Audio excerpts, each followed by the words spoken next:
Good afternoon. We're here. What we have been doing is we've been discussing how the district attorney's incompetence and inaction have led to tragic results. And in support of that, we're going to talk about the case of Darren Mansfield. Because once again, the district attorney's incompetence and inability to act directly led to tragedy. In this case, the death of a 22-year-old woman, Francia Espinal. The facts of the Darren Mansfield case are as simple and straightforward as they are outrageous and tragic. On November 2nd, 2020, Darren Mansfield was arrested by the Suffolk County Police and charged with criminal possession of a weapon in the second degree. Criminal possession of a weapon in the second degree is a violent offense. It's bailable. It's punishable by up to 3.5 to 15 years in prison. The defendant was arraigned on November 3rd, 2020, and he was released. Arraigned and released on November 3rd, 2020. Approximately 20 days later, on November 21st, 2020, the defendant Mansfield once again got arrested by the Suffolk County Police. This time for strangulation in the second degree, which is a Class D felony, punishable by up to between 2 and 7 years incarceration.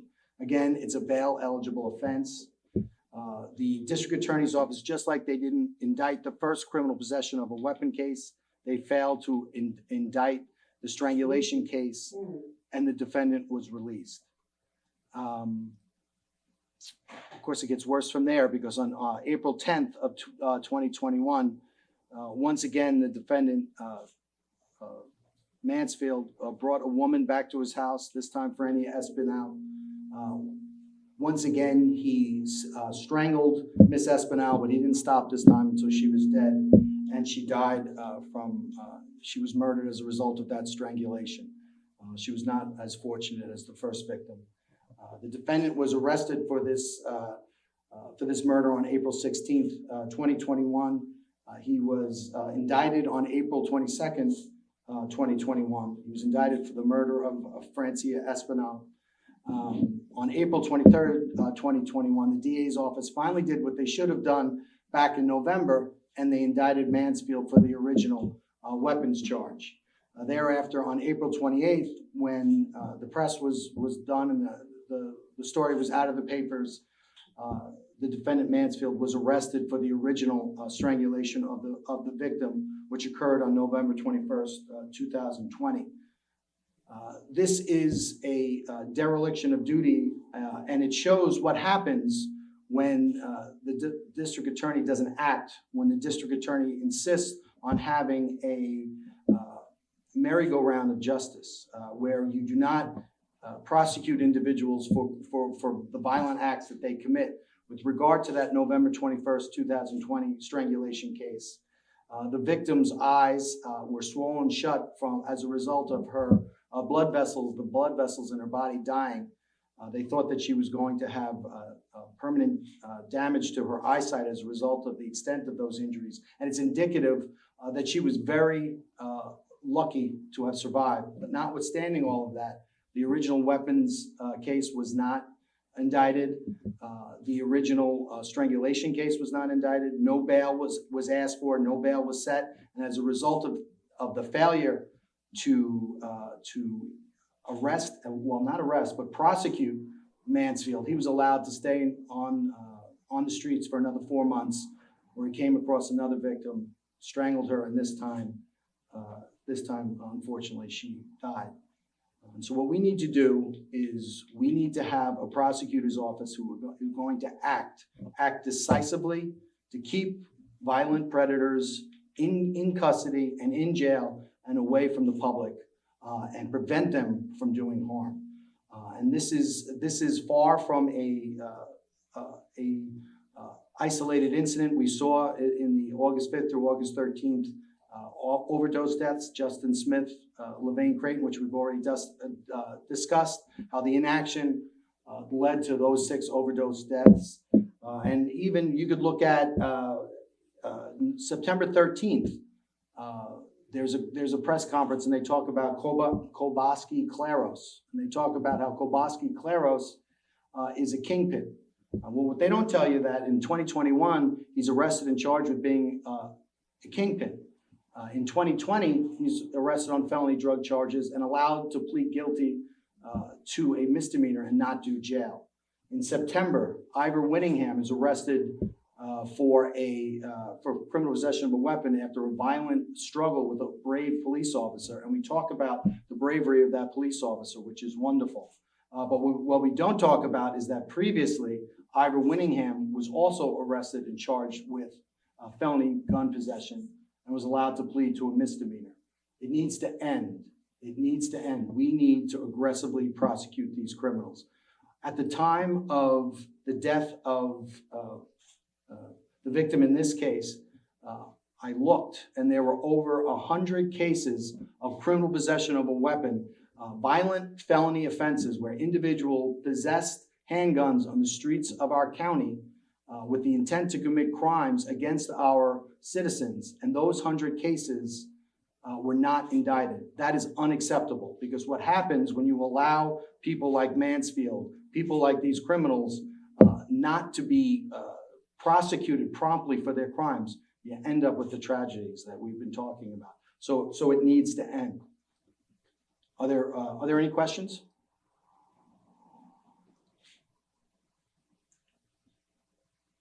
Again, is this a case that can still be prosecuted? He was indicted. So he was indicted for all these cases. He's indicted on all three of these charges. My argument in this case, and it's clear, he should have been certainly in November in the initial criminal possession of a weapon charge. That should have been aggressively prosecuted. The precursor to prosecution is indictment. So you need to indict these cases. That was not done, but certainly 20 days later, when he strangled the first victim in this case, now you have an individual who's running around in our community with a gun, who's strangling a woman, seriously injuring her.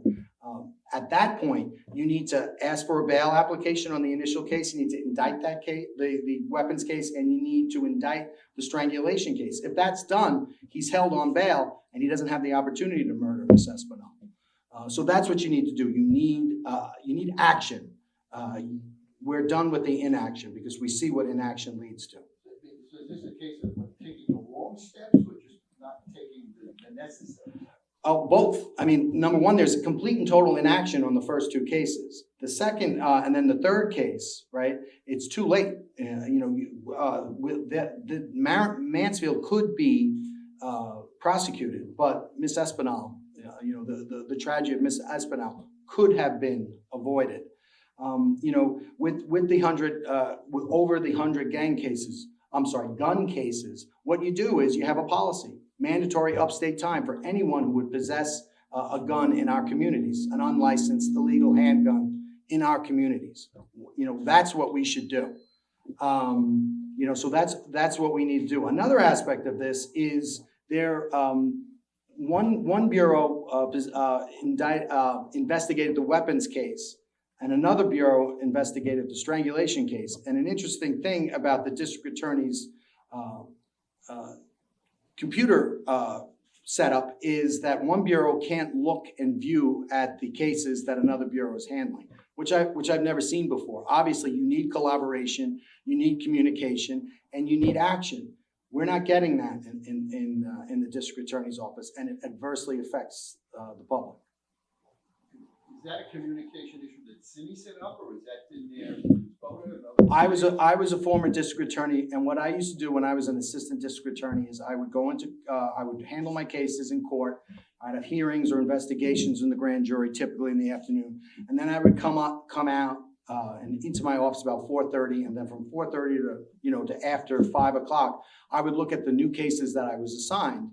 Typically, a lot of people aren't around, so the first thing you do is you look into you run the name in the computer, and you can find out everything that's going on throughout the office, and what, if any, other cases or actions other bureaus have taken on this defendant. For whatever reason, that no longer is available to the district attorneys, and it's not an explanation, but it's an indication that they're not doing the proper, they're not giving the district attorneys, the assistant district attorneys, the proper tools and the proper direction to successfully prosecute these dangerous criminals. There being no other questions, I will turn the microphone over to Jennifer Harrison. Jennifer is a victims' rights advocate, and she works for Victims' Rights of New York, and she's has some comment with regard to this case as well. So thank you, and thank you very much, Jennifer.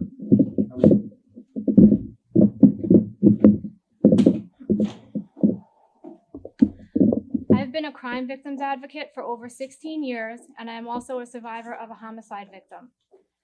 I can tell you from the work that I have done with these many, many families that this kind of grief and loss is never compounded any more than by learning that your loved one did not have to die and this only happened because of somebody's failure to do their job.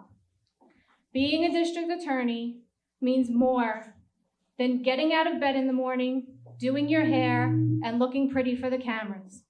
Being a district attorney means enforcing the law. Being a district attorney means being a crime fighter, not a criminal enabler.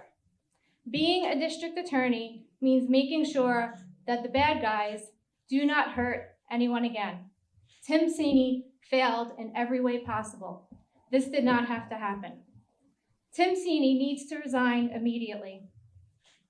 Between the avoidable overdose deaths, this unnecessary and tragic death, Tim Sini trying to extort the Suffolk County taxpayer into believing he needed financial contributions to prosecute the case in the murder of Thomas Valva, and him ignoring Sarah Good's family while he sat idly by as her murderer and rapist conviction was overturned, I really do not know what more there is to say.